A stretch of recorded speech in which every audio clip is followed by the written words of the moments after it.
เฮาเฮ็ดบุญเนี่ยเฮ็ดบุญให้เจ้าของได้แต่ทั่วไปว่าเฮ็ดบุญเพื่ออุทิศไปถึงพ่อแม่พี่น้องปู่ย่าตายายนั่นก็คือความหวังดีความปรารถนาดีที่เฮามีต่อกันแต่ว่าโดยความเป็นจริงนั้นเฮาเฮ็ดบุญให้เจ้าของซะก่อนคันมันเป็นไปตามคำสอนพระพุทธเจ้าบุญเกิดขึ้นมีขึ้นตามเหตุผลถ้าเฮ็ดถูกต้องทำถูกต้องตามคำสอนพระพุทธองค์บุญมันเกิดขึ้นมีขึ้นเฮาก็จังสิสามารถอุทิศไปถึงญาติที่ล่วงลับแม้แต่บางเทื่อเฮาอุทิศไปแล้วญาติผู้ล่วงลับก็บ่แน่ใจว่าสิได้นำเฮาหรือบ่ง่ายปานใดเด้เบิ่งดีๆโยมชีวิตเนี่ยเป็นของอัศจรรย์ชีวิตเป็นของมีค่าแต่ว่าเวลาของชีวิตมันน้อยเฮาอยู่ในโลกนี่สัวคู่สัวยามโลกบ่แม่นของเฮาเด้คันเฮาบ่เข้าใจในคำสอนของพระพุทธเจ้าบ่พิจารณาตามความเป็นจริงเฮาก็สิพากันหลงละเริงหลงในยศในตำแหน่งในฐานะความเป็นอยู่ว่าเจ้าของคักว่าเจ้าของประเสริฐดีกว่าเขาคักกว่าเขาอันนี้คือความบ่ฮู้ดอกคนบ่ได้คิดว่าอยากเป็นแต่ว่ากิเลสตัณหาอวิชชามันตัวเฮาก็เลยหลงไปตามมันในเมื่อวันเวลาผ่านไปคือว่ามาว่างั้นน่ะความแก่ก็เพิ่มขึ้นความเฒ่าเพิ่มขึ้นโรคภัยไข้เจ็บก็ใกล้มื้อใกล้เว้นความตายก็ใกล้เข้ามาเฮามาอาศัยโลกสัวคู่สัวยามบ่แม่นบ่อยู่อันถาวรโลกเป็นหม่องมาเยี่ยมมาพักคันคนมีปัญญาก็สิรู้จักสร้างน้ำทำบุญเก็บเกี่ยวสัมภารธรรมเก็บกรรมบุญกุศลเพื่อนำพาดวงจิตดวงใจเจ้าของให้มันไปดีกว่าเก่าให้มันไปดีไปงามเพราะว่าถ้าตราบใดเฮายังบ่ทันถึงมรรคผลนิพพานการเวียนว่ายตายเกิดมีแน่นอนโยมจงมั่นใจเด้บาปมีจริงบุญมีจริงชาติหน้าชาติก่อนมีจริงนรกก็มีจริงสวรรค์มีจริงเฮ็ดดีก็ย่อมได้รับผลดีจริงเฮ็ดชั่วก็ย่อมได้รับผลชั่วจริงผู้ที่มีสัมมาทิฏฐิเบื้องต้นจังสี่ก็จังสิพยายามบ่ให้วันเวลาชีวิตผ่านไปโดยเปล่าประโยชน์พยายามสิเอากำไรให้มันเป็นชีวิตที่มีกำไรเฮามาเยี่ยมมายามมีวันเวลาที่อาศัยอยู่ในโลกนี้บ่โดนก็ถือเอาประโยชน์ให้ได้หลายที่สุดเพราะว่าเมื่อสิ้นลมหายใจปั๊บทุกอย่างคืนสู่ธรรมชาติบ่ได้หยังจากแนวนอกจากว่าโลกเป็นสถานที่ที่เฮามาเยี่ยมมาเยือนมาพักชั่วคราว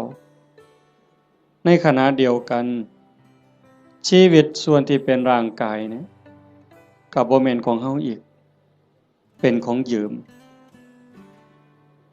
ชีวิตเป็นของยืมเฮายืมมาจากธรรมชาติยืมจากดินจากน้ำจากลมจากไฟก่อกำเนิดเกิดมาเป็นร่างกายหมดเวลาก็ต้องคืนให้เขาดินเอาคืนให้ดินน้ำคืนให้น้ำลมคืนให้ลมไฟคืนให้ไฟแต่ว่าชีวิตส่วนที่เป็นจิตใจจิตวิญญาณก็ต้องเดินทางต่อไปในวัฏสงสารไปไสล่ะ บ่ฮู้ไปสู่อบายก็ได้นรกเปรตอสุรกายสัตว์เดรัจฉานผู้ที่สร้างบุญไว้บ่พอคือว่ารักษาจิตไว้บ่ดีก็ย่อมลวงลงสู่อบายแต่หากผู้ใดตั้งโตอยู่ในความบ่ประมาทคือญาติโยมทั้งหลายนี้เป็นผู้บ่ประมาทในความบ่เฒ่าบ่แก่บ่เจ็บบ่ไข้คิดว่ากูบ่ตายง่ายดอกเฮาบ่คิดบ่ประมาทในความบ่เฒ่าบ่แก่บ่เจ็บบ่ป่วยแล้วก็บ่ประมาทในวันเวลาของชีวิตมันสร้างบุญสร้างกุศลเชื่อว่าบุญกุศลนั้นเป็นที่เพิงผู้ที่เดินทางสายศีลสายธรรมละบาปบำเพ็ญบุญมันคัดเกลาจิตใจขันมันต้องจากโลกนี้ไปต้องตายลงโอกาสสิไปสู่สุคติ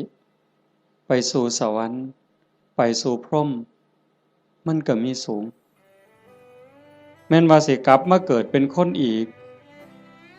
ถ้ามันบ่ทันถึงพระอริยเจ้าขั้นสูงสุดมันก็ต้องกลับมาในเมื่อดวงจิตดวงวิญญาณ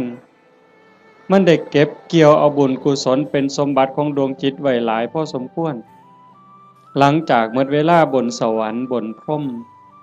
กลับมาเกิดเป็นคนอีกเถื่อเป็นคนงามรูปร่างหน้าตาผิวพรรณฐานะความเป็นอยู่ก็ดีสติปัญญาเฉลียวฉลาดโรคภัยไข้เจ็บหน่อยอายุยืน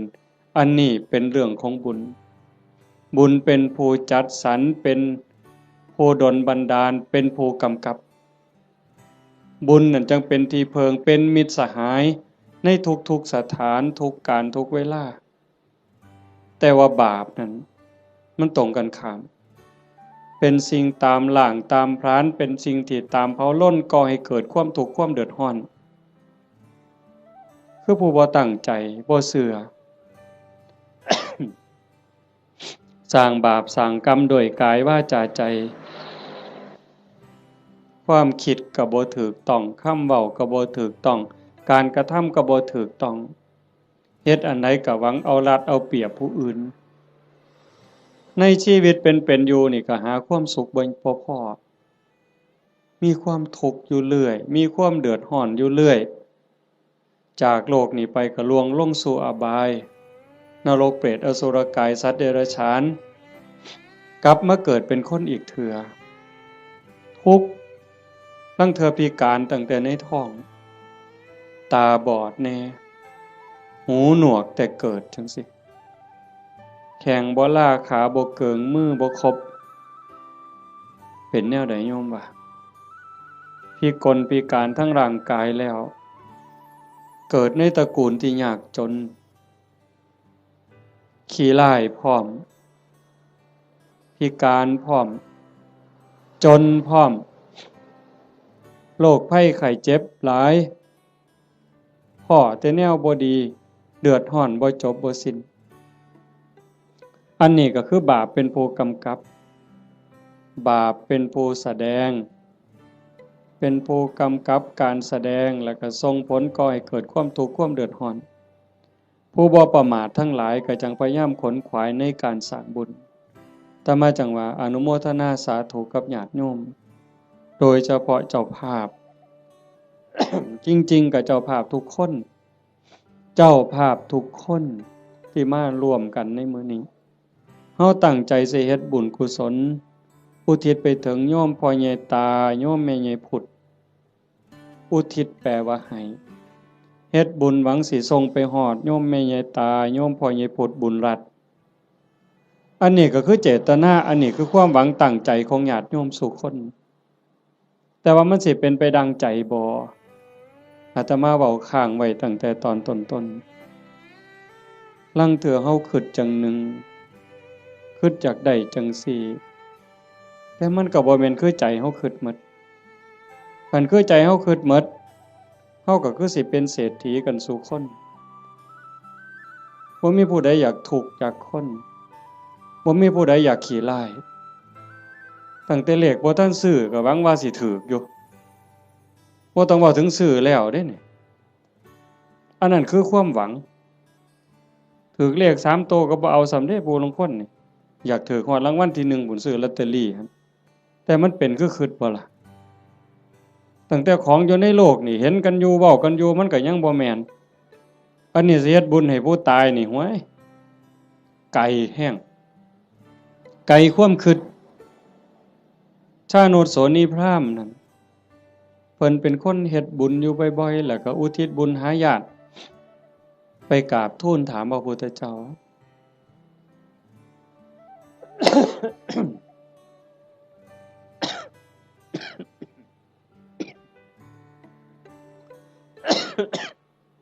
เพิ่นว่าเพิ่นเฮ็ดบุญดูๆเนี่ยอุทิศไปให้ญาติที่ล่วงลับไปญาติได้รับบ่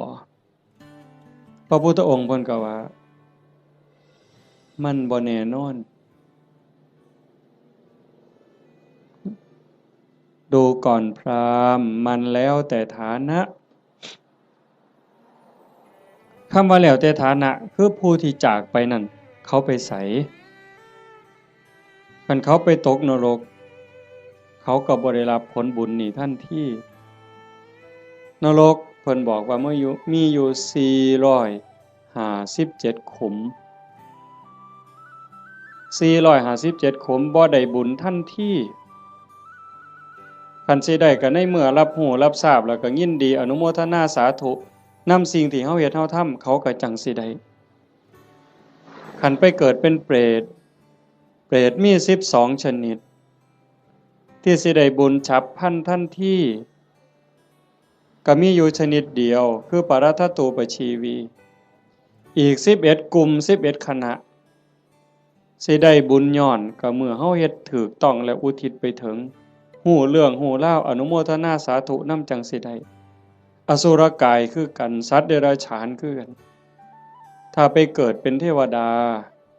เขาก็กินอาหารของเทวดากินบุญเก่าเป็นพรหมคือกันคันมาเกิดเป็นคนยิ่งบ่ฮู้เรื่องบ่ฮู้จักเขาก็สิได้นำเฮาจังได๋บัดนี้มันก็บ่ได้อันนี้คือฐานะของผู้ที่จากไปนั่นส่วนหนึ่ง2ผู้เฮ็ดบุญนี่เฮ็ดเป็นบ่เฮ็ดถูกตามคำสอนพระพุทธเจ้าบ่สมมุติว่าญาติเฮาที่ตายจากไปรอคอยส่วนบุญคอยอนุโมทนาเอาบุญนำเฮานี่แต่ว่าผู้เฮาเฮ็ดบุญนี่เฮ็ดเป็นบ่เฮ็ดถูกบ่เฮ็ดแม่นตามคำสอนพระพุทธเจ้าบ่คันบ่ได้เฮ็ดตามคำสอนพระพุทธเจ้าเฮ็ดบุญตามความคิดเฮ็ดบุญตามเขาว่าเฮ็ดบุญตามธรรมเนียมประเพณีมันก็บ่เป็นบุญผู้ทาคาถาเป่าทุกข์ก็ทุกข์อยู่ส่ำนั้นจังซั่นการเฮ็ดบุญเนี่ยมันจะต้องศึกษาทำความเข้าใจแต่ว่าโยมทั้งหลายโดยเฉพาะผู้เป็นเจ้าภาพโยมแม่ออกสมบูรณ์หลายๆคนเนาะพ่อใหญ่อ่อนแม่ใหญ่สมศรีนางวิภารัตน์นายทวีศักดิ์พ่อใหญ่สังงานางโยมกาญจนาโยมศิริพรโยมกิตติโยมชูชาติโยมสมบูรณ์นายประจวบนางรัตมณีโยมชั่นชัยโยมดวงธิดาโยมพรณภาโยมไกรสอนโยมจันทิราอันนี้ก็ถือว่าเฮาเข้าใจพอสมควรคณะบ่เข้าใจในคำสอนพระพุทธเจ้าบ่ได้ฟังเรื่องบุญบ่ได้ยินเรื่องบุญจนเข้าใจแล้วเฮาก็จะเฮ็ดบุญจังซี่บ่ได้บ่เฮ็ดดอกต้องเฮ็ดอีกอย่างหนึ่งจังซั่นการเฮ็ดบุญมันเป็นการสร้างประโยชน์สูงสุดให้กับชีวิตตนเองในปัจจุบันแล้วก็หวังผลบุญนั่นให้เป็นสิ่งเพิงพาอาศัยได้ในปรโลกเบื้องหน้าเฮาก็จังเฮ็ดในส่วนที่เป็นบุญตามคำสอนพระพุทธเจ้าวางหนึ่งน่ะอาตมามานั่งฟังอยู่ในรถครูบาอาจารย์เพิ่นสิกลับวัดเพิ่นให้พรโยมมีบทหนึ่งตอนท้ายๆปุญญานิปาลโลกัสสมิงปฏิฐาโหนติปานินังเพราะเหตุว่าบุญนั้น เป็นที่พึ่งของสัตว์ทั้งหลายในโลกหน้าพร้อมทั้งโลกต่อไปเพิ่นแปลว่าจังซี่ปุญญานิปรโลกัสสมิงปฏิทาโหนติปานินังเพราะเหตุว่าบุญนั้นเป็นที่พึ่งของสัตว์ทั้งหลายในโลกหน้าพร้อมทั้งโลกต่อไปบุญนี่เป็นสื่อของความสุขเป็นสื่อของความดีความงามบุญนำมาซึ่งความสำเร็จนำมาซึ่งความเจริญเฮาได้ดังหวังตั้งใจนี่บุญเป็นผู้กำกับทั้งหมดบุญเป็นสื่อของความสุขความดีความงามนำมาซึ่งความสำเร็จบุญเป็นที่เพิงนอกจากบุญบ่มีอันใดเป็นที่เพิงอันถาวรเด้อโยมคิดเบิ่งดีๆเด้แม่นอยู่ดอกในขณะที่เป็นอยู่เฮาก็แสวงหาหมดนั่นล่ะเข้าของเงินทองชื่อเสียงอำนาจวาสนาบริวารญาติพี่น้องก็เพราะได้เพิงพาอาศัยกันในข้าวที่ยังอยู่แต่โยมพิจารณาเบิ่งดีบ่คนเฮาเพิงพาอาศัยกันได้จริงๆกันในข้าวที่มีศีลมีธรรมในใจเด้ในข้าวที่ทุกคนมีศีลมีธรรมเจือจานอยู่ในใจก็จังเพิงพาอาศัยกันได้คันถ้าศีลธรรมจืดจางไปจากใจแล้วผัวกับเพิงบ่ได้เมียกับเพิงบ่ได้ลูกกับเพิงบ่ได้โยมเปิดโทรทัศน์เบิ่งสิได้ยินเกือบซุมื้อเห็นเกือบซุมื้อผัวฆ่าเมียเมียฆ่าผัวพ่อแม่ฆ่าลูกลูกฆ่าพ่อแม่พี่น้องฆ่ากันหมู่ฆ่ากันผู้บางคนมีเงินหลายๆก็คิดว่าสิอยู่เย็นเป็นสุขบ่เงินนั่นล่ะพาเจ้าของเดือดร้อนนอกจากสิถือเขามาแย่งมาป่นมาจี้จับไปเรียกค่าไทยบางเทื่อเห็นว่าเจ้าของมีเงินหลายก็ไปข่มคนอื่นสร้างความเดือดร้อนให้ผู้อื่นก็โดนจับปรับไม้ใส่โทษเมื่อดีบ่ดีเขากู้เขายืมค่าปิดปากค่าล่างหนี้ก็มีเห็นบ่ล่ะมันจังบ่แม่นที่เพิงอันแท้จริงแต่ที่เพิงอันแท้จริงคือบุญคือโยมนั่งฟังเทศน์ฟังธรรมอยู่นี่เฮาได้เกิดมาเป็นคนเนี่ยคันบุญบ่หลายมันสิได้เป็นคนบ่เจ้าว่านกหนูปูปีกงัวควายสร้างม้าสัตว์เดรัจฉานทั้งหมดคันจะเว้าไปไล่ไปทั้งหมดตั้งแต่สัตว์นรกเวจีจนถึงภวกพรหมบ่มีผู้ใดที่บ่เคยพ่อเป็นแม่เป็นพี่เป็นน้องอาตมาบ่ได้เว้าเอาเด้พระพุทธเจ้าเว้าเด้ในวัฏฏะสงสารนี้ไม่มีใครเลยที่ไม่เคยเกิดเป็นพ่อเป็นแม่เป็นพี่เป็นน้องเป็นญาติร่วมสายโลหิตไม่มีใครเลยที่ไม่เคยเกิดเป็นสามีภรรยากันมาก่อนโยมอยู่นี่หลายๆคนเคยเป็น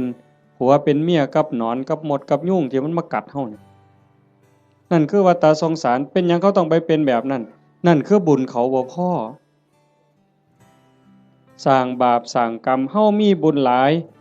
ได้รักษาศีล5ไว้มีกุศลกรรมบท10พอสมควรจังทรงให้เฮาได้เกิดมาเป็นคน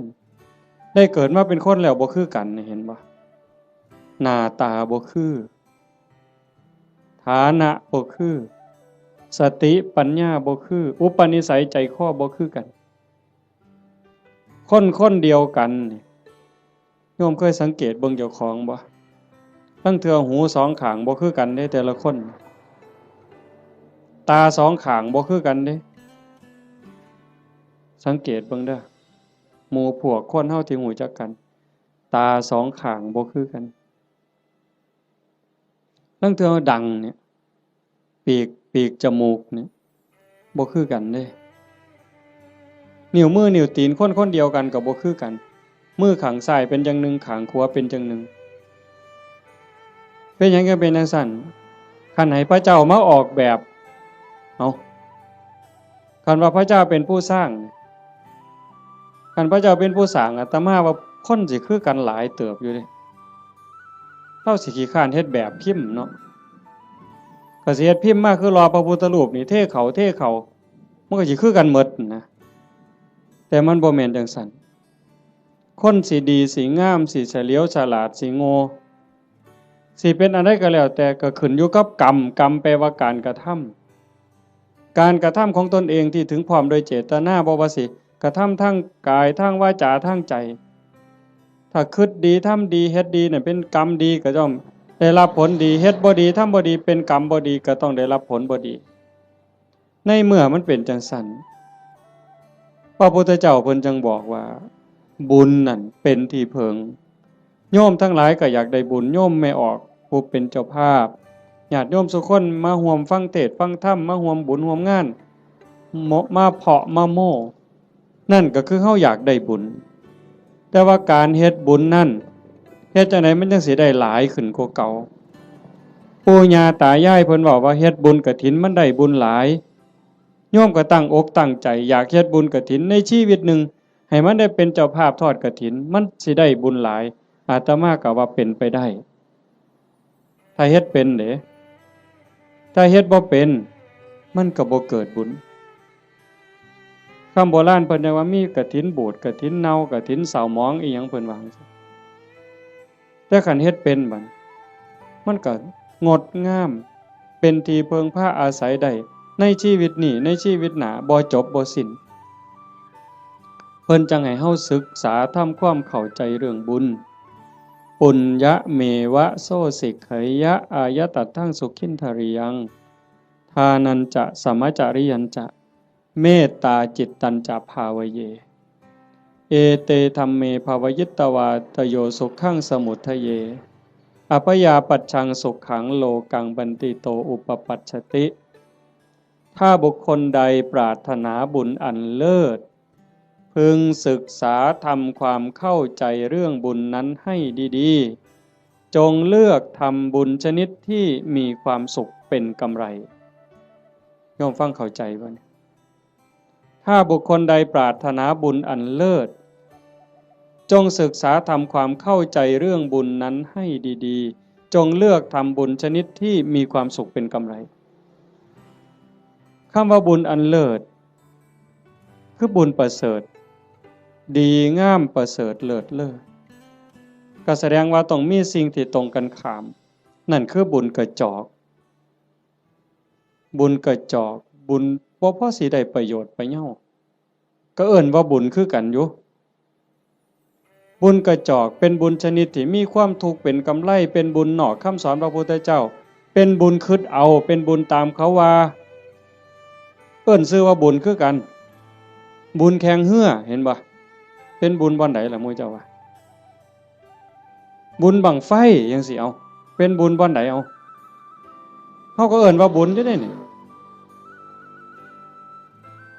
บุญบั้งไฟตั้งแต่ไปเตรียมทานนี่ก็เท่าใดเครือกเวลาเท่าใดหมดเงินหมดทองเท่าใดผัวเมียผิดกันเท่าใดหมดให้หมดหน้าไปเท่าใดได้ปาลูกปาผัวปาเมียเท่าใดนั่นบ่บุญตายเท่าใดพิการเท่าใดนั่นคือบุญบ่นะนี่บุญตามเขาว่าบุญแข่งเหือคือกันนั่นคือบุญกระจอกอาจสิลงทุนเป็นล้านผู้ว่าราชการจังหวัดมาเป็นประธานเปิดพุ่นได้เฮ็ดบักอย่างใหญ่นี่นั่นคันระดับจังหวัดก็ยังแต่คักหลายกว่าเก่าดีบ่ดีก็ฆ่ากันตายในงานนั้นอันนั้นคือบุญกระจอกอาจสิลงทุนเป็น100 ล้านพันล้านก็ได้แต่บ่แม่นที่เพิงบ่ได้เป็นสมบัติของจิตของใจหยังเลยบุญตามเขาว่าบุญตามประเพณีอีกอย่างหนึ่งขันบุญในบ้านในชุมชนจังซี่แต่อาตมาเป็นเด็กน้อยคือบวชมาใหม่ๆก็ยังได้มีซุมื้อก็ยังเหลืออยู่แต่ก็น้อยลงในบางจุดพอเฮาเว้าดูชี้แจงดูอย่างว่าบ่มีเหล้าบ่มียาบ่เป็นบุญดอกบ่ขาหมูบ่ขางัวบ่ขาควายสู้กันกินนี่บ่เป็นบุญดอกบ่มีหมอร้องหมอลำบ่แม่นบุญดอกอันบุญจังสั่นเป็นบุญตามเขาว่าเป็นบุญกระจอกนอกพุทธศาสนาบุญชนิดนั้นมีความทุกข์เป็นกำไร มีความทุกข์เป็นกำไรมีความทุกข์เดือดร้อนตามมาบ่จบง่ายบ่สิ้นง่ายแถวตำบลดอนแรดเนี่ยอาตมากระเสือว่าโยมเคยเห็นพี่กายอาตมาเทศน์ทั้งฟังนั่นอันนั้นเพียงแต่หมดหลายอยู่ด้วยกอตองหมอลำครูหมู่ฮ้อข้าวต้มมวยแม่นบ่มื้องั้นจังซี่นี่หมอลำ300,000ก็ว่าเอาบุญบักคักเด้เอาก็ได้ไปก็แล้วแต่ว่าบุญที่พระพุทธเจ้าสอนมันเป็นบุญชนิดที่มีความสุขเป็นกำไรอาจสิบ่ต้องลงทุนพอสลึงก็ได้บัดมันมีหยังแหน่บุญที่พระพุทธเจ้าสอนเป็นบุญในเขตพุทธศาสนาเป็นบุญสงบเย็นแล้วก็มีความสุขเป็นกำไรทานันจะท่านคือการให้การแบ่งการปันโยมให้ออกสมบูรณ์ต้อนรับพี่ในป่าพ่อลุงน่ะบ่าวน่ะสาวลูกเต่าเล่าหลานมาเพาะมะโม่บุญตั้งแต่น้ำเป่าๆน้ำดื่มธรรมดาแก้วหนึ่งต้อนรับกันโยมไม่ออกสมบูรณ์ก็สบายใจเห็นบ่ไหว้กันต้อนรับกันทักทายปราศัยเว้ากันดีๆซ้ำนี่ก็เป็นบุญบุญคือความสุขฟังให้ดีนี่บุญคือความสุขความอิ่มใจความเบิกบานใจแล้วบุญนั้นไม่มีโทษบ่แม่นม่วนซื่อๆเด้ต้องบ่มีโทษบ่มีภัยนำในโลกนี้ในโลกหน้าเก็บดอกไม้นะมาแต่ข้างหัวใส่พานยกใส่หัวบูชาพระรัตนตรัยความอิ่มใจก็เกิดนั่นบ่ต้องเสียหยังหลายยิ่งคือตอนเพลเฮาได้ถวายเพล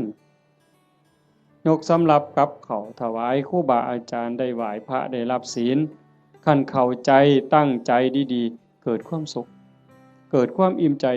ตรงนี้คันญาติพี่น้องเพิ่นอยู่ในฐานะที่สิได้เพิ่นก็ได้คันเฮาเฮ็ดถูกเฮ็ดแม่นนี่เพิ่นต้องได้คันเฮ็ดบ่ถูกบ่แม่นหมด100ล้านพันล้านก็บ่เป็นบุญบ่ได้นำจังว่าทานันจะ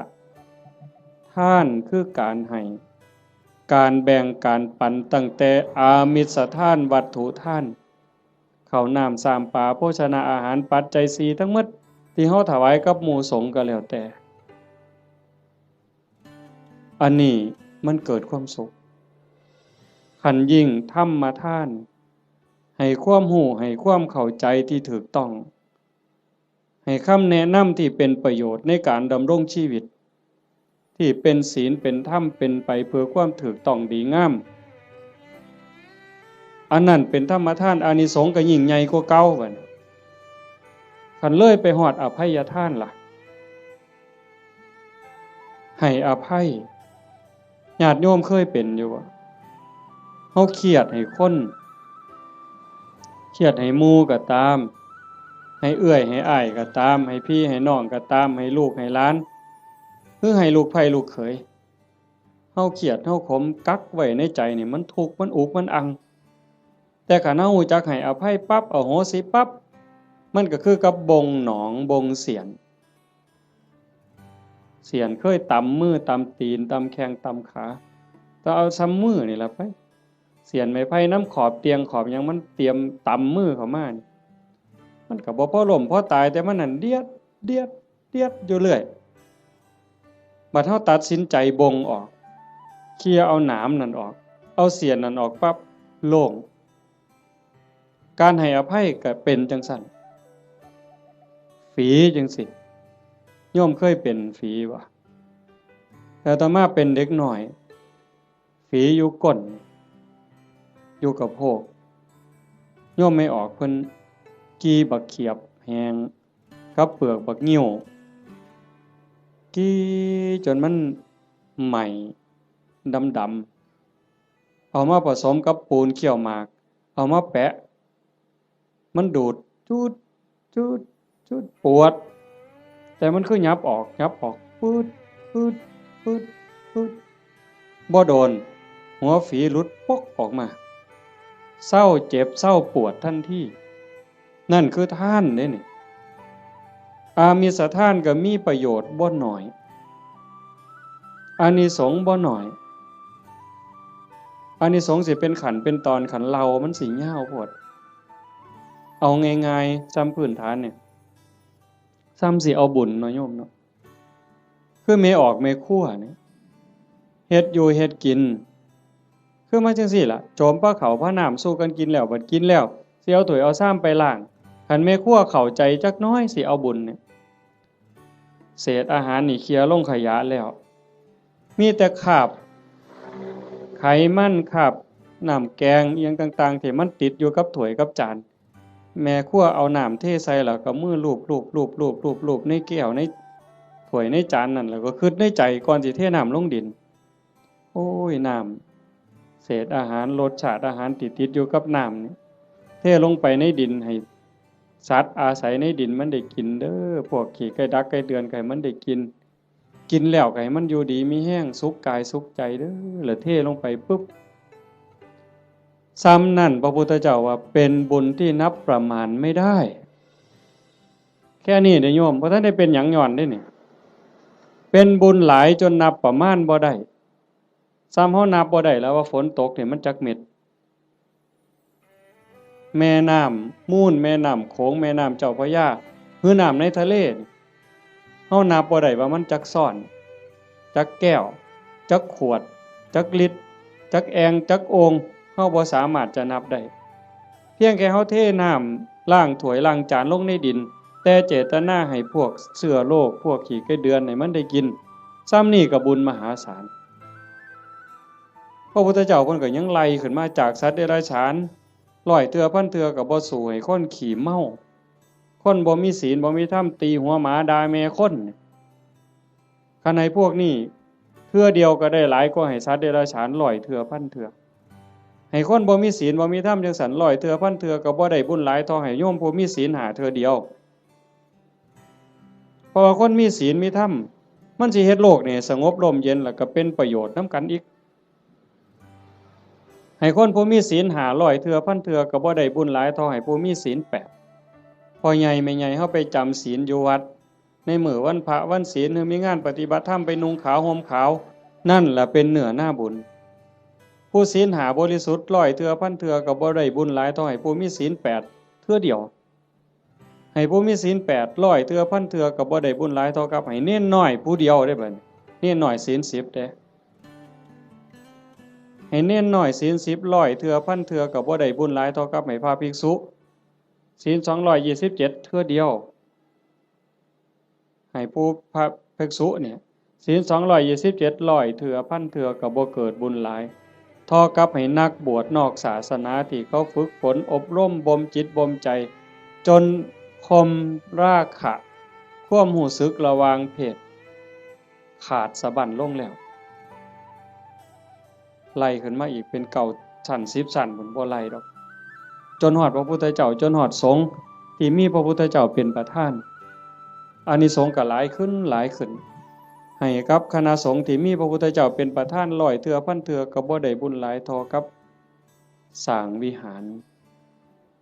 กันแดดกันฝนกันลม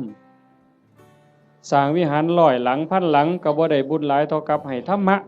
เห็นบ่บัดนี้ตัวนี้บ่เสียหยังแล้วเด้บัดบ่สู้ให้ธรรมะเป็นท่านในความรู้ให้ความเข้าใจอย่างว่าให้ธรรมะเป็นท่านก็ได้บุญได้กุศลมาอยู่ได้บุญได้เกิดความร่ำรวยได้เกิดความงามความดีแต่ว่าบางเทื่อมันก็ยังแบกศาลานั่นกูก็สร้างกุฏินี่ก็สร้างโบสถ์ก็สร้างกฐินก็เฮ็ดซุปีคันบ่มีกูนี่บ่ว่าทีเดียวเลยบัดนี้เป็นจังได๋บัดดีบ่หลวงพ่ออย่าเว้ายากเด้บ่เฮ็ดกฐินให้เด้เป็นจังได๋บัดบ่มาก็ได้เด้วัดนี่นั่นครูพระแล้วนั่นเพิ่นว่าเพิ่นคักซั่นเด้จังต้องมาที่อภัยทานรู้จักให้ธรรมะรู้จักให้อภัยคือจิตทำจิตให้ว่างทำจิตให้เป็นอิสระผลมันก็มีอานิสงส์ต่างกันหลายขึ้นสูงขึ้นอันนี้คือทานได้อันที่1ทานันจะสมจริยันจะบุญชนิดที่มีความสุขเป็นกำไรสม่ำเสมอควบคุมอากัปกิริยาคำปากคำเว้าให้เป็นไปโดยสงบเสงี่ยมอันนั้นคือศีล สำรวมวาจาใจให้เรียบร้อยศีลนี่จังมีอานิสงส์หลายเพราะว่าของมาท่านลักมากก็ได้โกงมากก็ได้ปล้นมากก็ได้ขามากก็ได้ได้บุญหลายแต่มันอาจสิบ่บริสุทธิ์เห็นบ่ศีลมันเป็นอุบายออกจากการเบียดเบียนตนเองก็บ่เดือดร้อนคันมีศีลเด้คนอื่นก็บ่เดือดร้อนเป็นหยังโยมก็เข้าใจอยู่ศีลข้อที่1เจตนาเป็นเครื่องงดเว้นจากการทำสัตว์ที่มีชีวิตให้ตกร่วงบ่ว่าถึงขาเลยแม้แต่เบียดเบียนเขาหักแข้งหักขาหักปีกเขาก็บ่เฮ็ดให้เขาผากพ่อผากแม่ผากลูกก็บ่เฮ็ดมันเป็นทุกข์มันเดือดร้อนคันเฮามีศีลข้อที่1โลกทั้งใบก็สงบบ่มีผู้ใดย้านไผสิทำอันตราย2ทรัพย์ที่ดินที่ดอนเงินทองแก้วแหวนของผู้ใดผู้ใดก็หักของผู้ใดก็แพงเขาก็คือเฮาเฮาก็คือเขาชีวิตและทรัพย์สินกันว่าข้อที่1อีกจักหน่อยร่างกายอย่าว่าแต่มาเข็นมาขาเถาะทุบตีก็บ่เอาไปเอามานี่ไม่ออกพอออกเคยเป็นบ่หมอสิฉีดยาป้องกันโรคป้องกันภัยเขาสิฉีดวัคซีนบ่ให้เฮาเจ็บเฮาป่วยบางเทื่อก็เจ็บบ่ให้เขาฉีดตั้งแต่ไปโรงเรียนนี่ครับว่าหมอสิฉีดยามื้ออื่นนี่ห้วยข่อยไข้ลดแล้วข่อยบ่ไปแล้วเห็นบ่นั่นคือชีวิตเขาก็คือเฮาคือเขาทรัพย์สินสมบัติคือกันข้อ3ลูกหลานผัวเมียพี่สาวพี่ชายน้องสาวน้องชายผู้ใดก็คือกันผู้ใดก็ฮักผู้ใดก็หวงญาติพี่น้องของเจ้าของสามีภรรยาลูกหลานเจ้าของคันเฮาเห็นอกเห็นใจกันจังซี่คันบ่ได้แต่งการแต่งงานบ่แม่นว่าเฮาฟังคือตื้นๆเข้าใจกันเพิ่นๆว่าศีลข้อที่3นี่ไม่ให้ล่วงเกินสามีภรรยาคนอื่นจริงๆบ่แม่นแต่ผัวเขาเมียเขาเด้ลูกหลานพี่สาวพี่ชายน้องสาวน้องชายคันบ่ทันได้เข้าพิธีแต่งงานสมรสพ่อแม่เขาบ่ทันอนุญาตเฮาไปล่วงเกินเขาก็ผิดศีลข้อนี้หมดข้อ2เจตนาเป็นเครื่องงดเว้นจากการถือเอาสิ่งของที่เจ้าของเขาไม่ได้ให้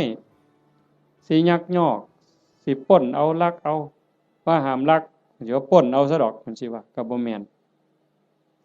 4เจตนาเป็นเครื่องงดเว้นจากการพูดเท็จเฮาก็บ่อยากให้ไผตัวเฮาบ่อยากให้ผู้ใดมาเว้าให้เฮาผิดอกผิดใจบริวารคือว่าองค์ประกอบที่จะเฮ็ดให้มันผิดให้มันเศร้าหมองนี่นอกจากโกหกแล้วก็ยังมีเว้าส่อเสียด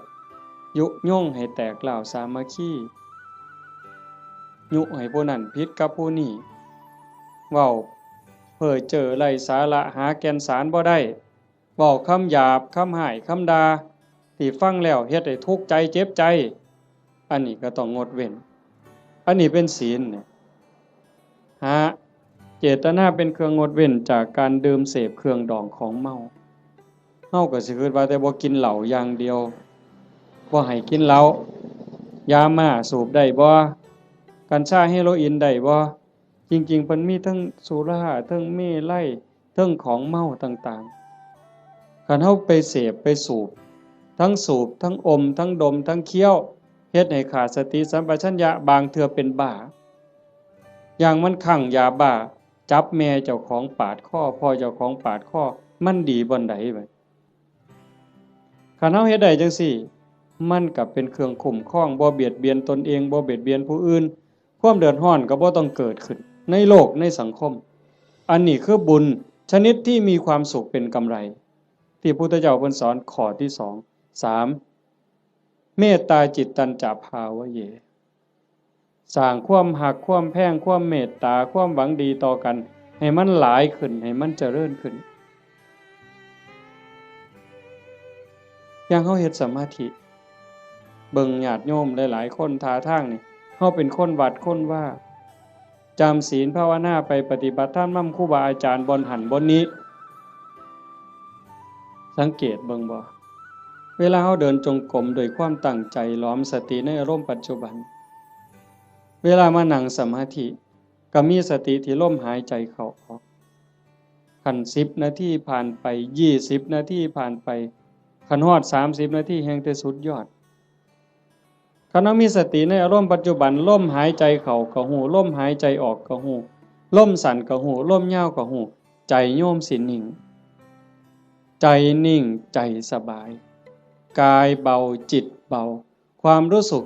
ที่เป็นสุขมันจะเกิดขึ้นสมองก็ปลอดโปร่งเบากายเบาใจความคิดอันดีอันงามเกิดขึ้นมาคันมันหลายไปกว่านั้นอีกสงสารคนรู้โตนคนบ่เว้าแต่ว่าคนที่ฮักกันแพงกันเด้แม้แต่คนเป็นครูกรรมครูเวรด่าเฮากลั่งแกเฮาเบียดเบียนข่มเหงเฮาก็สิมีความเมตตาให้เขารู้โตนเขาอีกต่างหากเขาเบียดเบียนข่มเหงฆ่าตีเฮานี่สิเอาโทษเอาเรื่องผู้อื่นสิเอาโทษยุให้เอาโทษจับเข้าคุกเข้าตารางปรับไหมใส่โทษเฮาผู้ถูกตีถูกฆ่าหัวล้างข้างแตกแขนหักขาหักบางเทื่อโอ้ยบ่ว่าหยังดอกรู้โตนมันให้อภัยมันซะเห็นบ่คันคนในโลกมีจิตสภาพนี้ล่ะโยมว่ามีใจเป็นจังซี่ล่ะที่โอบอ้อมไปด้วยศีลด้วยธรรมจิตที่ถูกห่อหุ้มด้วยศีลด้วยธรรมด้วยความเมตตาต่อกันโลกมันสิเป็นจังไดโยมว่าที่มันวุ่นวายอยู่จังซี่ย้อนคนขาดศีลขาดธรรมบ่ใส่ใจต่อศีลต่อธรรมก็เลยมีแต่ความเห็นแก่เนื้อแก่ตัวเอาเปรียบแม้กระทั่งเมียเจ้าของบ่ต้องเว้าผู้อื่นเด้เอาเปรียบเมียเจ้าของเอาเปรียบผัวเจ้าของลูกเต้าเอาเปรียบพ่อแม่แน่นอนเลยเลี้ยงมาพาใหญ่ตั้งแต่พูนอุ้มผ้าค่าทองยากปานใดไม่ออกหูดีบ่ต้องจักถามดอกว่าพ่อแม่สิฮักเฮาส่ำใดห่วงใยเฮาส่ำใดโยมถามเจ้าของฮักลูกแต่มื้อใดยายถามจักหน่อยนี่โยมฮักลูกแต่มื้อใดเกิดไสเกิดจากท้องหรือเกิดในท้องบ่ยายว่าเกิดออกจากท้องมาฮักเลยแต่อาตมาเห็นว่าผู้บางคนนี่ส่วนหลายฮักตั้งแต่ว่าลูกมีในท้องว่าตั้งท้องแล้วฮักเลยลุกก็ระวังย่างก็ระวังกินก็ระวังนอนก็ระวังสิกินอันใดลงไปคันถ้าแม่นเจ้าของมักปานใดเคยกินเคยแซ่บแต่คันว่ามันสิเฮ็ดให้ลูกแสบลูกร้อนหยุดนั่นคือความฮักเด้ฮักตั้งแต่ว่าลูกอยู่ในท้อง9เดือน10เดือนคลอดมาก็เกือบล้มเกือบตายเชื่อว่าทุกคนนี่มือออกลูกนี่บ่มีผู้ใดม่วนปานใดดอกเทิงห้องเทิงไห้จมให้ผัวซ้ำผู้บางคนเครียดให้ลูกบ่สร้างลูกบ่ว่าฮักตั้งแต่คาท้องบ่ฮู้ซ้ำว่าลูกในท้องนี่มันสิเป็นผู้หญิงหรือเป็นผู้ชายสิพิการบ่สมบูรณ์บ่สิขี้ร้ายหรือสิงามสิเกิดมาทำร้ายเจ้าของบ่สิเป็นคนดีหรือเป็นคนชั่วบ่เกี่ยวกันบ่สนใจเลยฮักอย่างเดียวบัดลูกเกิดมาแล้วเลี้ยงมาลำบากปานใดหมดข้าวจักเหล้าตัวสิใหญ่แต่ละคนหมดเสื้อผ้าจักผืนหมดเงินจักแสนแต่งการแต่งงานให้แล้วบ่เฮ็ดเฮือนเฮ็ดซ่านให้อีกแล้วบ่มีทางออกลูกมาก็มาให้แม่เลี้ยงพ่อเลี้ยงคือเก่าพูดไปหาซื้อขนมกินอยู่กรุงเทพพอหลานมาให้ยายเลี้ยงแทนที่สิได้ลงวัดลงว่าจังหันจังเพี้ยนบ่ฆ่าหลานยายบางคนก็พะโล้เด้เอาแต่หลานมาอ้างยากแทนที่สิได้เข้าวัดเข้าว่าเตรียมตัวตายเอาบุญให้หลายๆบ่เอาหลานมาอ้างขี้คร้านไปวัดเงินเดือน500ก็ซื้อขนมจนเกลี้ยงบ่ได้ ว่าเลี้ยงหลานใหญ่แล้วก็สิไข่ดอกเพิ่นหลานใหญ่มันละออกเรียนมาอีกตายเจ้าเสร็จอีกคือเก่าไปบ่รอดเพิ่นว่าเฮ็ดจังไดบัดนี้สิมาวัดตอนมาอยู่ข้างกำแพงบ่เมื่อเลยมาเทื่อเดียวอยู่เลยเด้อบัดนี้ฮู้แม่นแนวซั่นบ่เห็นบ่คันเฮาได้พิจารณาอีหลีอีหลอนี่จากทานมาสู่ศีลมาสู่ภาวนาความเมตตาหวังดีต่อกันมันสิเกิดจริงๆการสร้างบุญการเฮ็ดบุญมันมีรายละเอียดหลายโยมตั้งแต่การให้ทานซื่อๆเนี่ยทานอย่างเดียวนี่น้ำขวดเดียวข้าวปั้นเดียวผักเส้นเดียวก็ตามบุญต่างกันอยู่ที่เจตนาการให้ด้วยความศรัทธาเชื่อในคำสอนของพระพุทธเจ้าบาปมีบุญมีชาติหน้าชาติก่อนมีเชื่อมั่นใจจังซั่นเนี่ยเวลาผลบุญมันออกมาออกผลเฮาสิเป็นคนรวยพร้อมงามพร้อมปัจจุบันก็จิตใจร่ำรวยบุญกิริยามารยาทก็งดงามงามภายนอกงามภายในงามภายในทรงไปสู่ภายนอกเกิดชาติใหม่พบใหม่งามพร้อมรวยพร้อมนี่กันในท่านโดยศรัทธาแปลว่าเชื่อใจหมั่นใจไว้ใจว่างใจ2ให้ท่านด้วยความเคารพในวัตถุท่านเคารพในผู้รับท่าน จะมาเว้าข้างไปตอนต้นมันแล้วแต่ฐานะที่ชาโนโสนิพามถามพระพุทธเจ้ามันแล้วแต่ฐานะมันมีหลายระบบอีกหลายเหลี่ยมอีกผู้รับท่านน่ะมีศีลมีธรรมบ่อย่างคือทอดกฐินนี่ครูบาอาจารย์เพิ่นมีศีลมีธรรมได้ฝึกฝนได้อบรมมื้ออื่นเวลาพ่อใหญ่พาไปกล่าวกฐินฮือย่ายผู้เป็นเจ้าภาพอุ้มผ้ากฐินถวายเนี่ยมื้อนั้นอาตมาไปเห็นอยู่วัดหนึ่งเพิ่นนิมนต์ไปรับนำเพิ่นเขียนคำถวายให้เจ้าภาพนี่อุ้มผ้าไตรจีวรตั้งนะโมแล้วก็พาหมู่ว่าอิมังพันเตกฐินะจีวรทุตสังอาตมาก็เหลียวเบิ่งหน้าเจ้าภาพก็คิดเบิ่งใจเจ้าภาพคิดเบิ่งใจญาติโยมอีกหลายๆคนโยมว่าเป็นตาอ่อนซ่อนบ่ในชีวิตหนึ่งเฮาได้อุ้มผ้าไตรจีวรกล่าวถวายสังฆทานถวายผ้ากฐินว่าเป็นบุญใหญ่เป็นบุญสุดยอดมันสิเป็นความภูมิใจสิเป็นบุญปานใดโยมว่าคิดเบิ่งเด้อยาย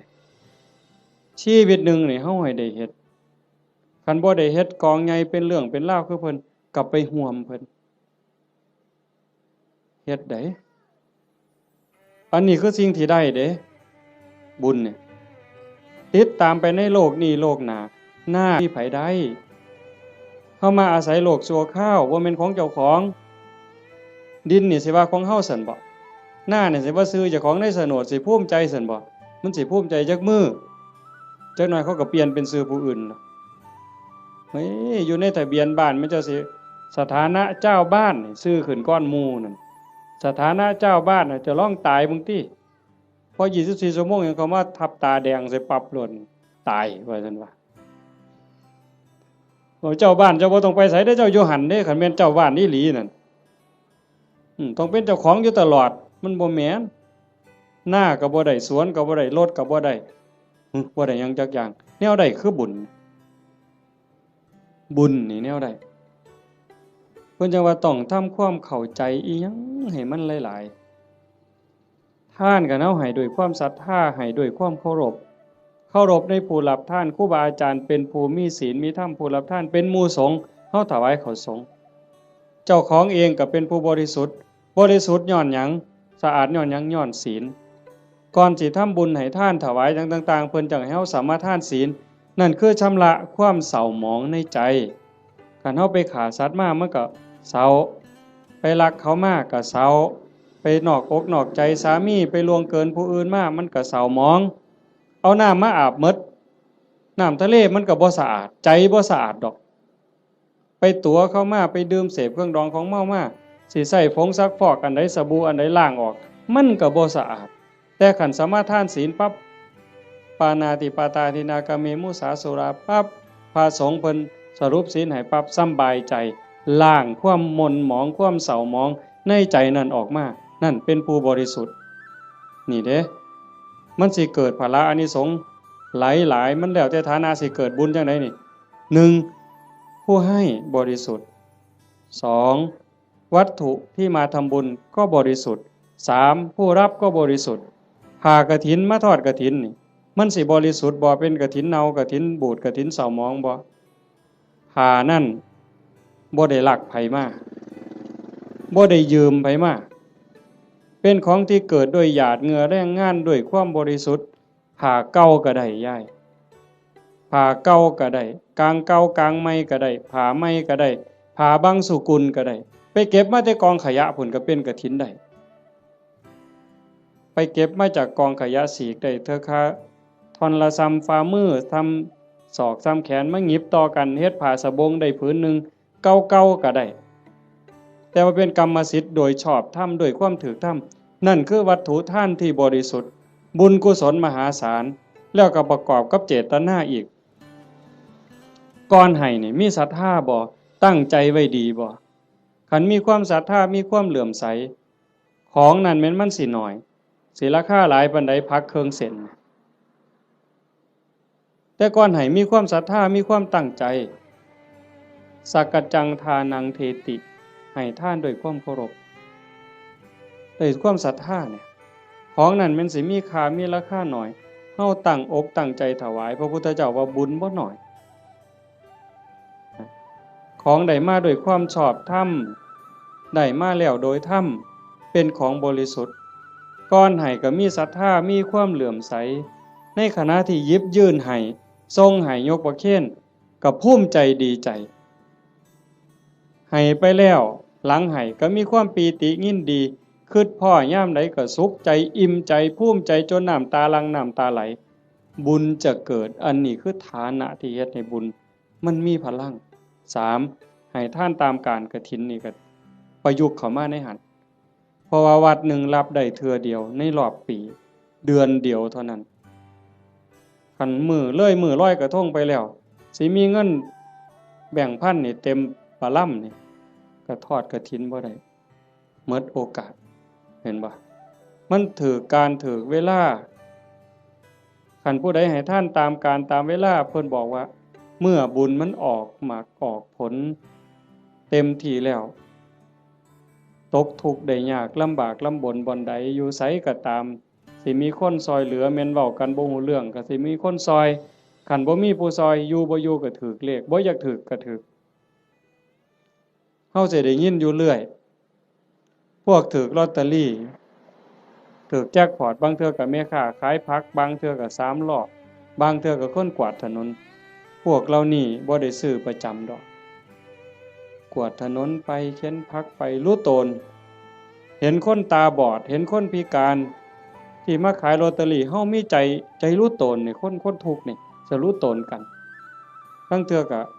บ่อยากได้บ่อยากซื้อแต่ว่าเพราะอยากอุดหนุนเขาหยิบให้แน่บ่เบิ่งฮอดตัวเลขซื้อมาแล้วก็ใส่กระเป๋าไว้บ่หัวซ่าเลขออกไว้แล้ว2มื้อ3มื้อจังมาคิดพ้อตรวจเบิ่งก่อนนะนั่งว่างๆตรวจเบิ่ง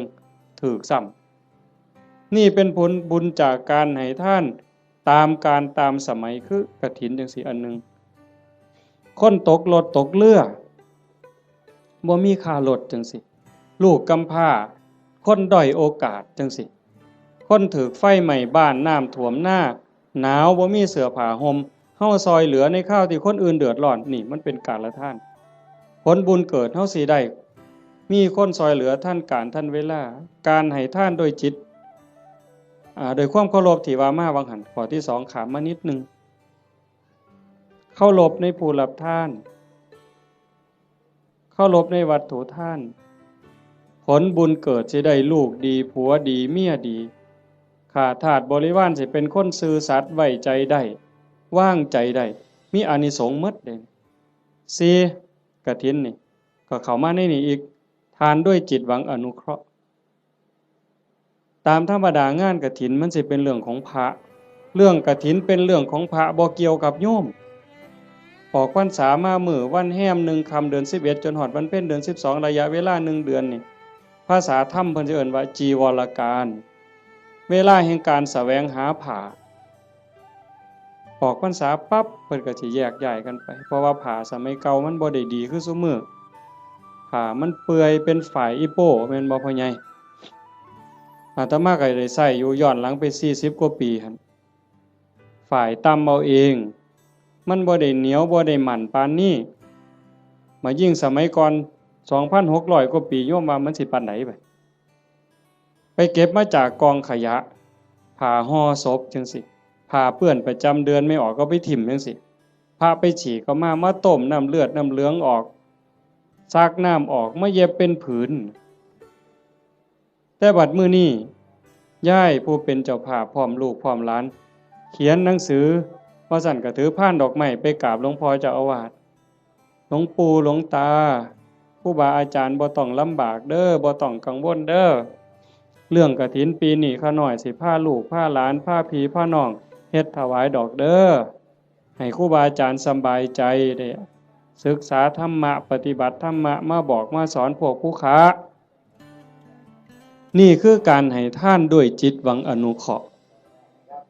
นั่งเมื่อให้ทานด้วยจิตหวังอนุเคราะห์จังสี่ผลบุญมันเกิดในเมื่อผลบุญเกิดขึ้นมาปั๊บเพิ่นบอกว่าเฮาสิได้ใส่ได้สอยแต่สิ่งดีสิ่งงามของเหลือเลือกเขากับเป็นของดีเขาเลือกไปหมดแล้วเหลือไว้อันเดียวเฮาเอามาใส่ก็สิเป็นของดีมีคุณภาพมีความคงทนอันนี้บุญได้เป็นผู้เอาให้บ่มีพระเจ้าทั้งใดโดนบันดาลบ่มีพระพรหมทั้งใดลิขิตแต่ว่าผลบุญผลกรรมของแต่ละคนที่ตนเองสร้างตนเองเฮ็ดมันสิส่งผลเองนี่ให้ทานโดยจิตหวังอนุเคราะห์กฐินก็ในหันจังว่ามันเป็นบุญหลายให้ทานโดยการบ่เบียดเบียนบ่เบียดเบียนตนเองบ่เบียดเบียนผู้อื่นก็คือในงานนี่บ่เห็นเหล่าเฮาบ่เบียดเบียนเขาโดยเอาเหล่ามาเกลือเขามันดีซั่นบ่คันด้วยความเข้าใจด้วยความมักก็สิว่ามันดีแต่เว้าด้วยความเป็นจริงโยมก็คิดเบิ่งมันคันว่ามันดีเลี้ยงเหล่ามันดีนี่ลูกเฮาน้อยๆเอาเหล่ากอกมันเบิ่งสมมุติไปเล่นในบ้านผู้เฒ่าจับเอาเหล่ากอกหลานเฮานี่ยายสิว่าจังได๋ยามผัวเมาเหล้านี่สำบายใจบ่ไปนั่งกินอยู่นั่นก็เคิกเวลาเฮ็ดหน้าแล้วอันนั้นบ่ทันเมาได้แต่นั่งกินอยู่นั่นก็บ่แห้งแล้วเธอเมาล้มป่องงองนอนคาบหญ้ามาเลียปากอยู่หั่นบัดลูกก็อยากอายคนเมียก็อยากอายคนเคิกเวียกไปอีกเป็นมื้อดีบ่ดีทะเลาะวิวาทตีกันหัวล้างข้างแตกขึ้นโรงขึ้นศาลอีกหวยแขนหักขาขาดพิกลพิการลูกกำพร้าเต็มบ้านเต็มเมืองนี่ย้อนเหล้ายังสิว่าดีอยู่อำเภอรัตนะนี่บ่ปานใดดอกเนาะไก่สุรินทร์จักหน่อยคนสุรินทร์ไม่กินสุรายังว่าหมาสุรินทร์เสยอยู่เว้ยแต่ว่าสมัยมันเปลี่ยนแล้วเนาะไปอยู่ศรีสะเกษแทนแล้วบัดนี้อันนั้นก็บ่ยอมแพ้คือกันในทั้งนั้นก็ได้แต่ว่าเฮานี่มันพัฒนามาแล้วโยมเห็นบ่มันบ่ดีเฮาก็จังทำบุญโดยการบ่เบียดเบียนคันเฮาทำบุญด้วยการไม่เบียดเบียนนี่พระพุทธเจ้าเพิ่นบอกว่าเมื่ออานิสงส์เกิดผลบุญมันทรงเต็มที่เฮามีดินมีดอนมีไหมีหน้าเฮือนซ่านบ้านซองทรัพย์สินสมบัติโจรลักบ่ได้ไฟบ่ไหม้ของเฮาลมบ่พัดของเฮาให้เสียหายเห็นบ่เพิ่นจังว่าเฮ็ดบุญกฐินมันได้บุญหลายมันก็แม่นกันเฮ็ดเป็นบ่เป็นก็จอดคือกันลงทุนเป็นแสนเป็นล้านก็ลองเบิ่งที่ล่ะกันเฮ็ดแบบว่านี่ขาหมูขางัวสั้นขาสังลางไปนี่ผู้ใดมาก็ปาดก้อยซกเล็กอยู่กับนี่รถเอาลองเบิ่งเราก็เอารถมาจอดไปนี่อยากกินเท่าใดก็กินนี่มันจะบ่ตีกันหัวล้างข้างแตกอยู่นี่เจ้าภาพสิไปอยู่ไสล่ะเจ้าว่ากินบ่อิ่มด่าเจ้าภาพอีกเมามาหากใส่เจ้าภาพเสร็จอีกลองเบิ่งเป็นบุญบ่ใดบัดนี้บ่มีแต่ว่าคันแนวนี้แม่ป้าพ่อลุงแม่ใหญ่จักมาแต่ไสนี่มานั่งฟังเทศน์ฟังธรรมนํกันด้วยความสงบงามอันนี้มันเกิดบุญมันนี่จะเว้าเรื่องกฐินจักนิดนึงแต่ว่ามันจะได้บุญหลายแนวใดเขาเบิ่งเอาแต่ซ้ำสายตาเฮาเห็นคันเป็นบุญอย่างอื่นบุญแจกข้าวบุญอัฏฐาซื่อๆโยมก็บ่เฮ็ดคักปานนี้อันนี้เตรียมการโดนเป็นแห้มเดือนแห้มปีตั้งต่อเพราะว่าเฮาเชื่อว่ามันเป็นบุญ บอกลูกบอกหลานว่าลูกเอ้ยหลานเอ้ยทั้งลูกไผ่ลูกเขยหมู่เจ้าเก็บเงินเด้อออมเงินเด้อประหยัดแน่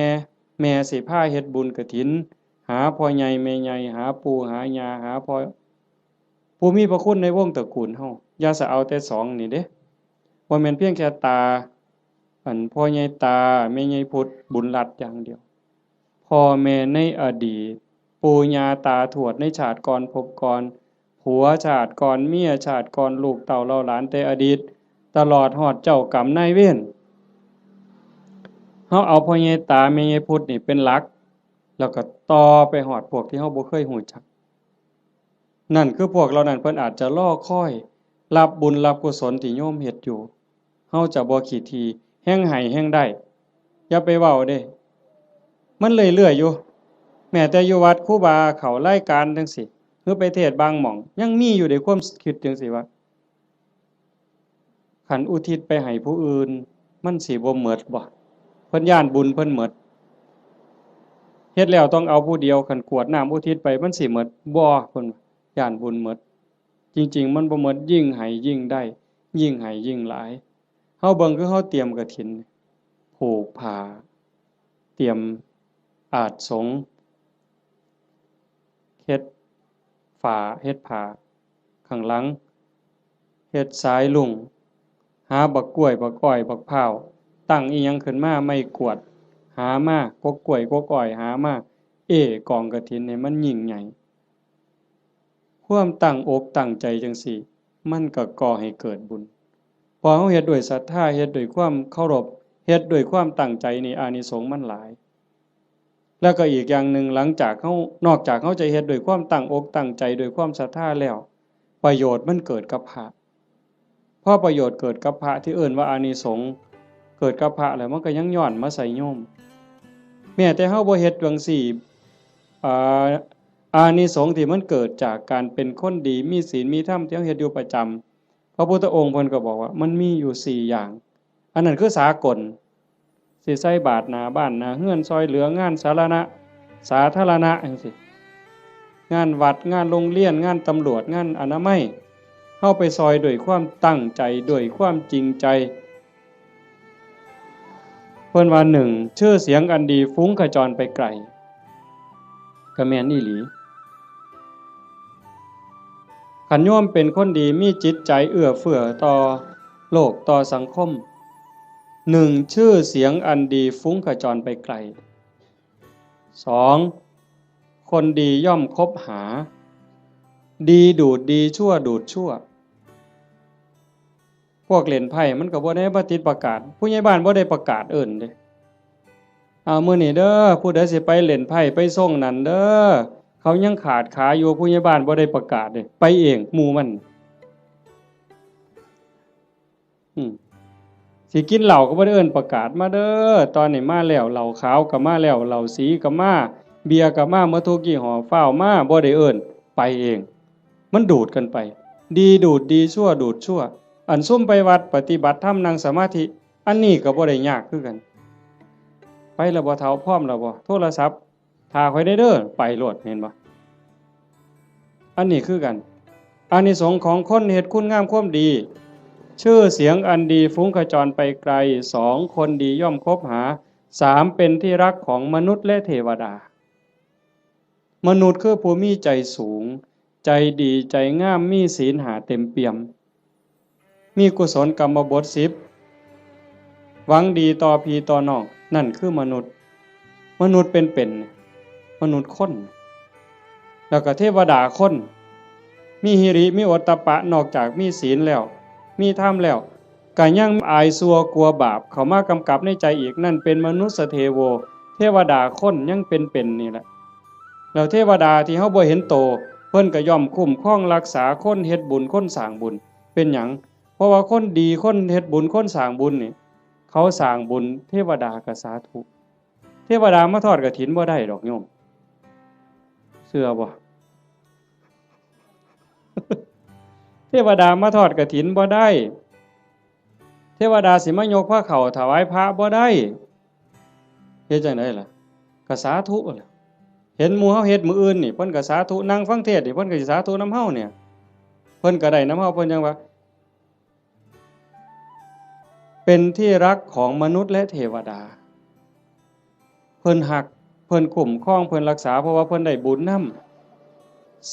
4เวลาสิตายก็ไม่หลงลืมสติตายจำเป็นแต่เด้คันคนสร้างดีสร้างงามสร้างบุญอยู่บ่อยๆจิตใจมันสิกอดเกี่ยวพัน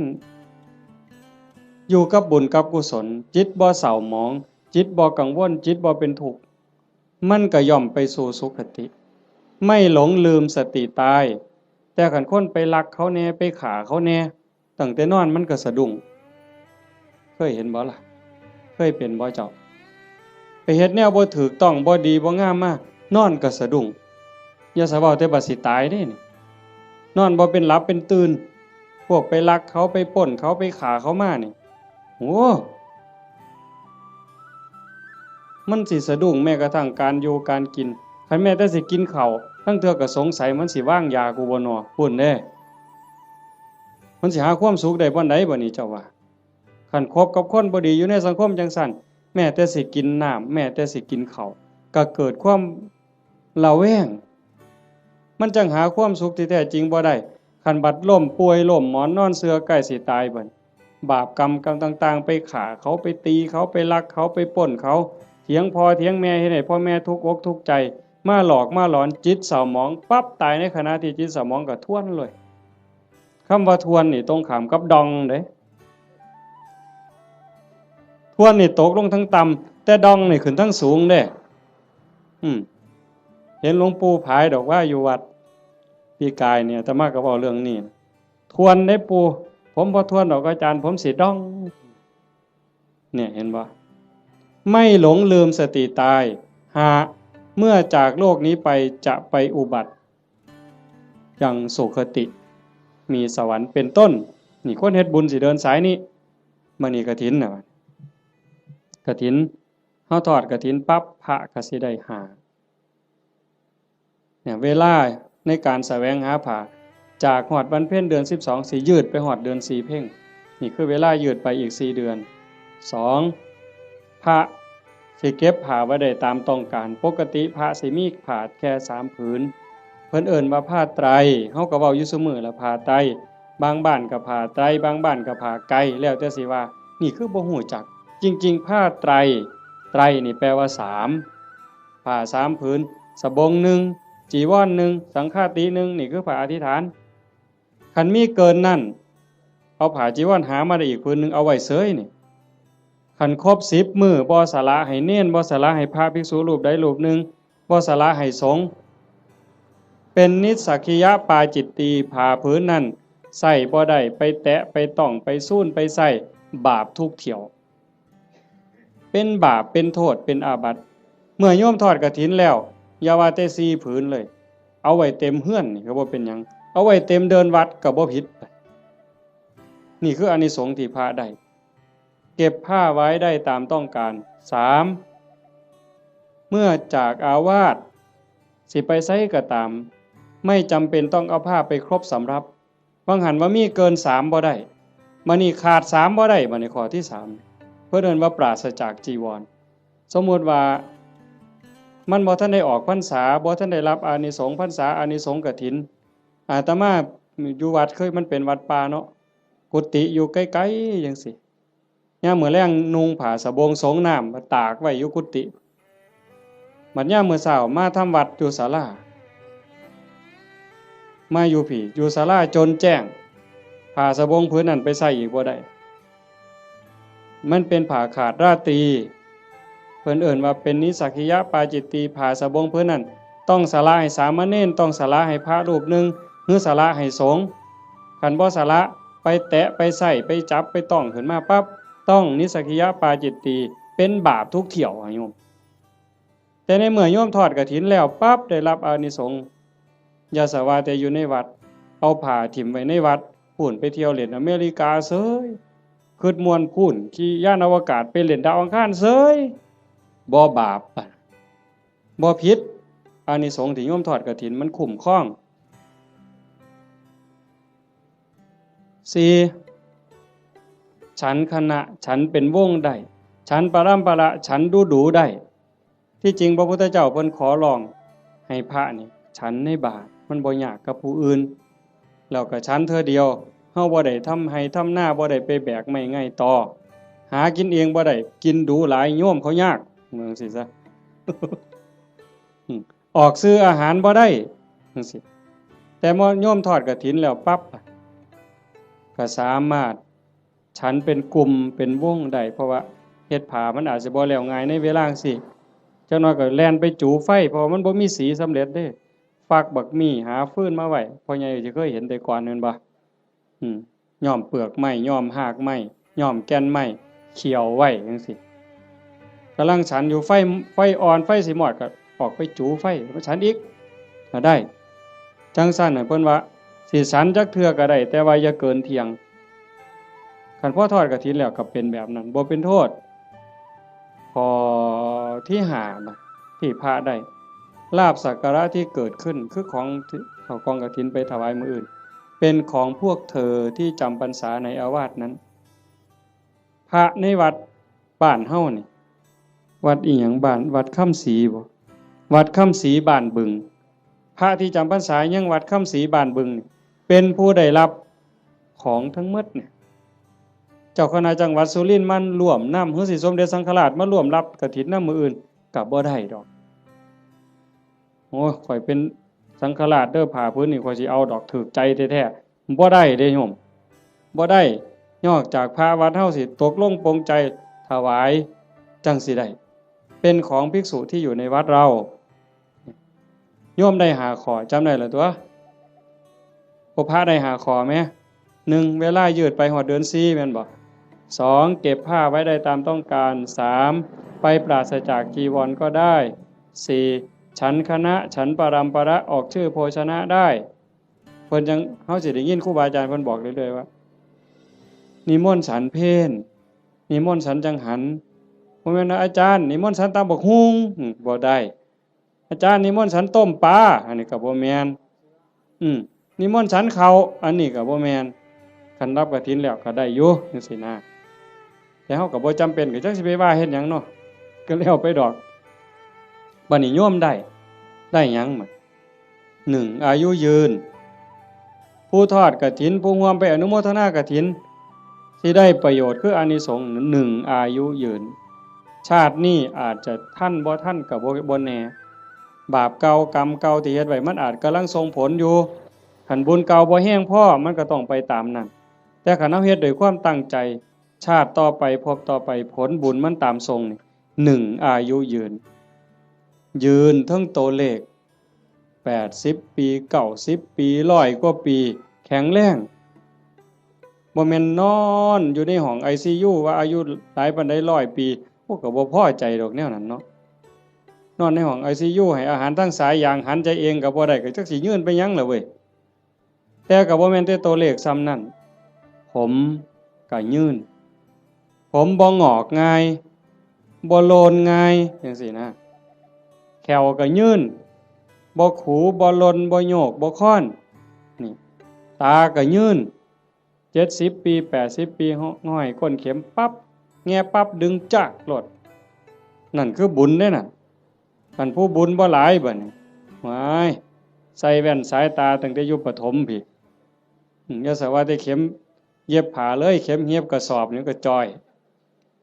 หูล้มแข้งนี่ก็แง่บ่ถึกอยู่ นั่นคือบุญบ่พร้อมโยมคันทอดกฐินแล้วมันสิได้บัดนี้ตาสิดีแต่ชาติต่อไปเด้คันมีของเก่าก็เอาชาตินี้ลดแล้วหูดีบัดนี้หูก็ยืนแขวก็ยืนตาก็ยืนผิวพรรณก็ยืน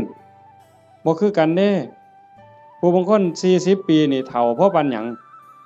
แต่ผู้บางคน50 60 70นี่ผิวพรรณยังสดใสอยู่สีดำสีขาวก็ตามดอกแต่ว่าบ่เหี่ยวบ่ย่นหลายนั่นมันเป็นบุญทั้งหมดนะโยม1อายุยืนย้อนหยังยืนย้อนโยมถวายกฐินแล้วพระสามารถบ่เป็นโทษทางพระวินัยได้รับอานิสงส์ยืดไปฮอดเดือน4นี่คือมันตอบกันทันที2แม่เว้ย2โยมสิรวยย้อนหยัง ย้อนโยมทอดกฐินแล้วพระสามารถเก็บผ้าไว้ได้ตามต้องการโยมก็สิเป็นผู้ร่ำรวยด้วยโภคทรัพย์แก้วแหวนเงินทองเอียงต่างๆอย่างเว้ามาหั่นแหละ3โยมมีทรัพย์สินสมบัติขึ้นมาแล้วโจรลักบ่ได้ไฟบ่ไหม้ลมบ่พัดพระราชาบ่ยึดเขาเป็นของหลวงเป็นหยังย้อนโยมทอดกฐินแล้วพระเพิ่นสามารถไปปราศจากจีวรเอาผ้าไปบ่ครบก็ได้พระวินัยบ่ผิดบ่พลาดตรงนั้นคุ้มครองทางโทษพระวินัยให้ก็เลยเกิดมาคุ้มครองทรัพย์โยมอานิสงส์มันว่าคุ้มครองตรงนี้โยมถวายกฐินแล้วพระรับผ้าไว้ได้ตามต้องการก็เฮ็ดให้โยมรวย4โยมทอดกฐินปั๊บพระฉันเป็นวงได้ฉันปรัมปราออกสื่อโภชนาได้โยมสิได้รับอานิสงส์บ่ต้องศาสตราบ่ต้องอาวุธบ่กินของแสลงบ่ต้องยาผิดแม้กระทั่งเขาเจ้าว่างยาใส่ยาเฮาก็สิปลอดภัยพุ่นเด้บ่ผิดกระบูนเป็นโรคภัยเจ็บไข้ได้ป่วยสิบ่เป็นกินของแสลงบ่ผิดโรคจากอาหารการกินเหล่านั้นอันนี้คืออานิสงส์จากการได้ทอดกฐินข้อที่4ข้อที่5คันเฮาเกิดมาเป็นผู้หญิงชาติต่อไปพบต่อไปสิงามหน้าตาดีผิวพรรณดีสวดทรงดีเฮาสิเคยเห็นผู้บางคนงามงามหน้าตางามแต่ว่าหุ่นบ่ดีสวดทรงบ่ดีบางเทื่อหน้าตางามแต่ว่าแขนรีบเนี่ยมันบ่เกิงกันผู้บางคนหน้าตางามแต่ว่ารูปร่างบ่ดีผู้บางคนรูปร่างดีดีเด้อบางทั้งหลังห้วยบ่แม่นสิแม่นนางงามจักรวาลซั่นบ่แงกหน้ามาว่าแม่นยักษ์สดน้ำร้อนมันเป็นจังไดยายมันเป็นจังไดยักษ์สดน้ำร้อนนี่เขาบ่เคยเห็นดอกเว้ยกันเห็นแต่อยู่หน้าโบสถ์ตั้งแต่มันยืนอยู่มันก็เป็นตางึดแม่งคันมันสดน้ำร้อนอีกมันสิเป็นแนวใดเนาะอันนั้นแต่คันเฮาทอดกฐินแล้วเป็นผู้หญิงข้อที่5นี่อานิสงส์ข้อที่5สิงามคันเกิดเป็นผู้ชายชาติใดชาติหนึ่งคันได้เกิดพร้อมพระพุทธเจ้าสมัยที่มีพระพุทธเจ้ายังทรงมีพระชนมายุอยู่สิได้ฟังธรรมต่อเบื้องพระพักตร์ฟังเทศน์ที่พระพุทธเจ้าเทศน์ให้ฟังแล้วสิได้บรรลุธรรมแล้วขอบวชพระพุทธเจ้าบวชให้พระพุทธเจ้าเป็นอุปชฌาย์คันบอกภาษาเฮาเอหิภิกขุอุปสัมปทานั่นคืออานิสงส์จากการทอดกฐินมันบ่น้อยเด้โยมจังซั่นจังพากันตั้งอกตั้งใจเด้อลูกเต้าเราหลานก็ตามเด็กเล็กเด็กน้อยก็ตามโยมไม่ออกผู้เป็นเจ้าภาพหลักตุ่มพี่ตุ่มน้องถือว่าเป็นประมุขเป็นประธานเป็นหัวหน้าเทวดาให้เฮ็ดใจให้ม่วนๆบ่ได้เฮ็ดดูปานใดดอกปีนี้อาตมาก็จะเฮ็ดอยู่หลังจากแล้วอยู่วัดวันที่21 22ถอดอยู่วัดวันที่25อาตมาสิไปถอดอำเภอเสรภูมิจังหวัด101ก็อยากได้คือกันนะโยมอยากเฮ็ดบุญคือกันก็พยายามมีโอกาสบ่ใดก็จะเฮ็ดให้เฮาได้ตั้งอกตั้งใจรักษาใจเจ้าของนี่จากนี้ไปให้มันงามๆไผสิว่าจังได๋ก็สร้างสิเกิดอิหยังขึ้นก็ให้ใจเฮาสงบให้ใจเฮางามเพื่อมันสิเป็นแรงเกื้อหนุนส่งจิตวิญญาณเฮาให้ไปที่ดีที่งามไปสู่ที่ชอบที่สุขตินอกจากนั้นเฮาก็มีความหมายหมั่นปั้นมือว่าสิอุทิศบุญกุศลให้บุคคลผู้มีพระคุณเป็นพ่อเป็นแม่ปู่ย่าตายาย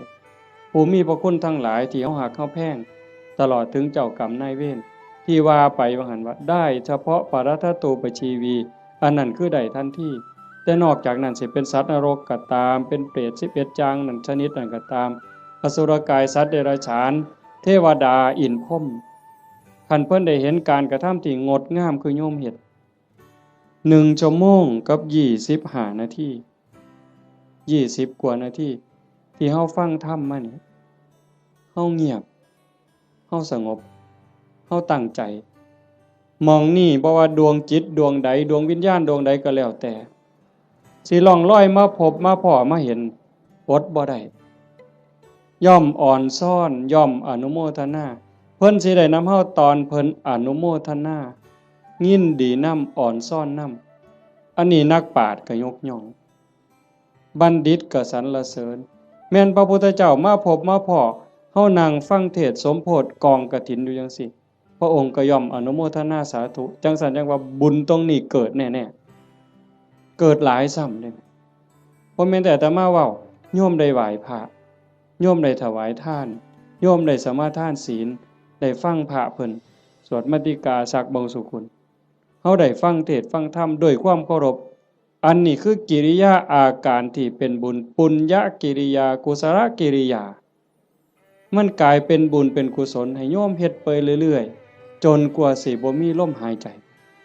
บ่อิ่มบ่เต็มบ่เพียงบ่พอง่ายอย่าว่าพอแล้วล่ะอย่าว่าพระพุทธเจ้าตรัสรู้เป็นพระสัมมาสัมพุทธเจ้าแล้วมีมื้อใดที่พระพุทธเจ้าบ่เฮ็ดบุญบ่เป็นแบบเป็นอย่างบ่สอนธรรมแม้กระทั่งลมหายใจสุดท้ายสิมาถึงนอนเหยียดลงแล้วที่สารวโนทยานเมืองกุสินาราก่อนใจสิดับลงพระองค์ก็ยังได้ตรัสสังขารทั้งหลายมีความเสื่อมไปเป็นธรรมดาเธอทั้งหลายจงตั้งตนในความไม่ประมาทประโยชน์ตนก็อย่าประมาทประโยชน์คนอื่นก็อย่าประมาทประโยชน์ทั้งสองฝ่ายก็อย่าประมาทให้รีบสร้างรีบทำเห็นบ่เฮาก็คือกันโยมท่านก็เฮ็ดศีลก็รักษาภาวนาก็ภาคเพียรอ่อนน้อมถ่อมตนต่อผู้หลักต่อผู้ใหญ่ผู้เฒ่าผู้แก่พระสงฆ์องค์เน้นซอยขนขวายในกิจที่ชอบอันใดที่เป็นประโยชน์ออกเหงื่อออกแห้งซอยกันเฮ็ดช่วยขนขวายในกิจที่ชอบฟังธรรมแสดงธรรมอนุโมทนาบุญ